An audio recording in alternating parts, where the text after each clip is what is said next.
My name's Noah. I've lost over 110 pounds, and today I'm going to be reacting to TikTok weight loss advice. Just get right into it. This girl was on her weight loss journey and she said, eat what you want and what you need. And it kind of blew my mind, and I want to show you guys a real world example of that. So I'm eating what I want and what I need today. What I wanted was mini corn dogs with maple mustard and my zero sugar.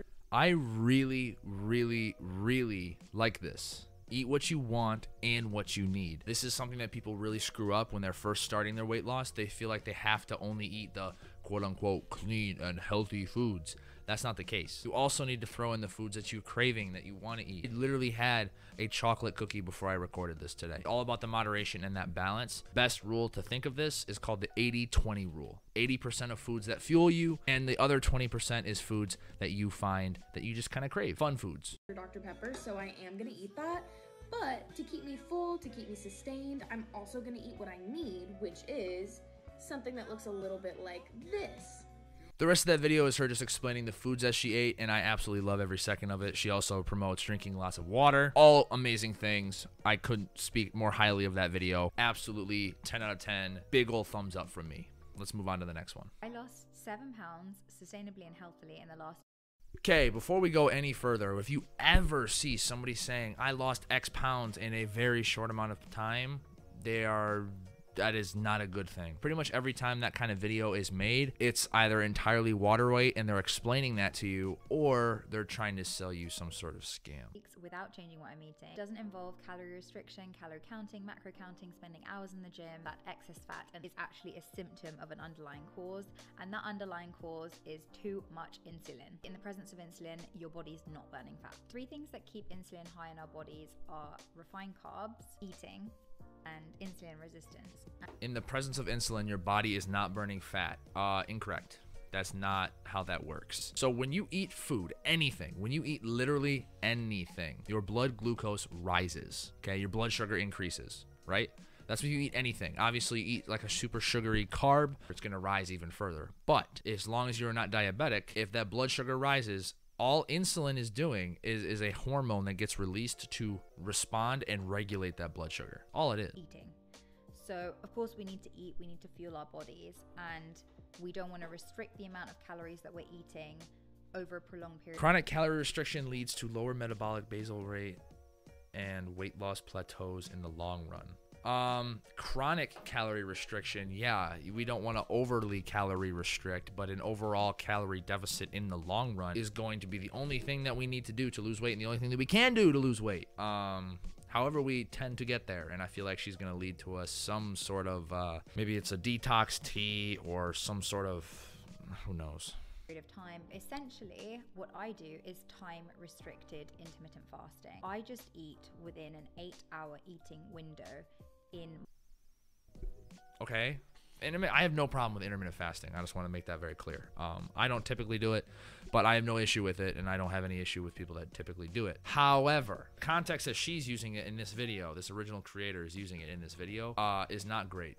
They are saying that intermittent fast to lose weight as opposed to being in a calorie deficit. That's a no-no for me. That's not how science works. And people that are barking on social media, oh my God, it's increasing your blood sugar. Shut up. Every time you eat, it increases your blood sugar. It's a normal response in the human body. If you're not a diabetic, you don't need to worry about your blood sugar. Eat everything in moderation. Eat in a calorie deficit. You're going to be fine. If you want to intermittent fast to help you get into a calorie deficit, absolutely. But this is no. I am already gonna love this. You don't see a lot of people that make like relatable weight loss videos, and this is one of them. So I'm excited to see what this is.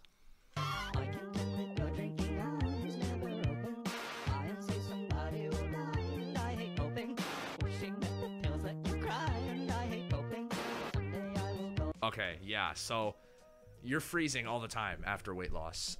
Anybody that has lost over like 50 or 60 pounds, they're gonna tell you, I'm really cold all the time now. I was absolutely no different. I'm still just kind of a wimp to the cold now. I used to be the kid that would walk out in shorts all the time, and I live in, Michigan where it gets really cold. Not anymore. I can't do that. I am a little wuss to the cold now, and that's because you have less body fat and just less energy on your body to keep you warm. The "you're actually very pretty" thing, obviously nobody's calling me pretty, but you do get a lot more compliments on backhanded compliments on your physique and on your face. Like people are like, oh, you're actually really handsome, or why do I find you weirdly attractive? Like, bro, it's kind of an insult, you know that, right? It just kind of shows how shallow society is as a whole, and the lack of respect you get as an overweight person. It definitely sucks, and something that I definitely do not support, but it's a process that I've lived through, and I've seen both ends of it, and I'm trying to make a change to where that's no longer the case. Okay, so here's what you need to start doing to lose your next 10 kilos. Again, this is gonna sound super simple, but the good news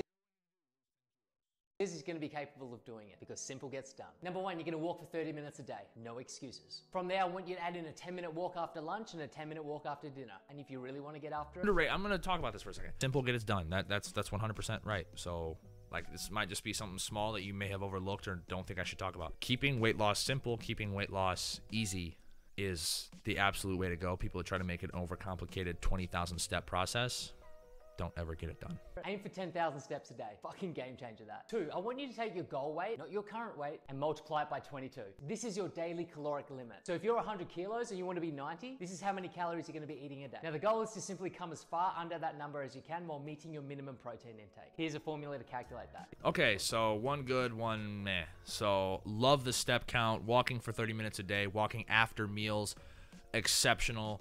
Getting that step goal is such an easy form of cardio. We don't need to live on the treadmill. We don't need to be sprinting all day. Just a walk will get it done. I did a lot of walking on my weight loss journey, so absolutely A+ on that one for me.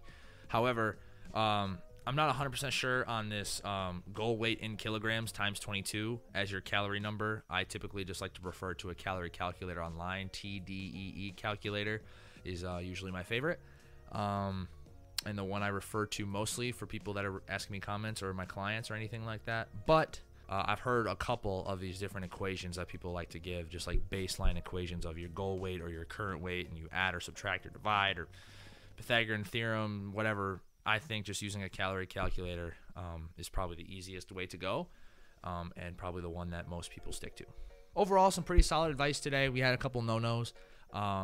Remember, everybody's journey is different, and one thing I want to leave you with before I go is your journey doesn't have to have a timetable on it. So don't think that you need to lose 35 pounds by 4 months from now. Don't create unrealistic expectations. You lose weight when you lose the weight. If you put timetables on it, it often can screw with your overall long-term progress or completely destroy it altogether. So if you did enjoy this, like, subscribe, and send me some more TikToks to react to. Message me on Instagram or on TikTok. Send me more videos to react to if you want me to see if it's true or if it's false, or you just want me to tear it apart. However you want me to do it, just let me know in the message. If you like this video, share it with a friend, and if they're trying to lose weight, send them my way. You know I'll be able to help them out. Peace and love, everybody. Have a great day.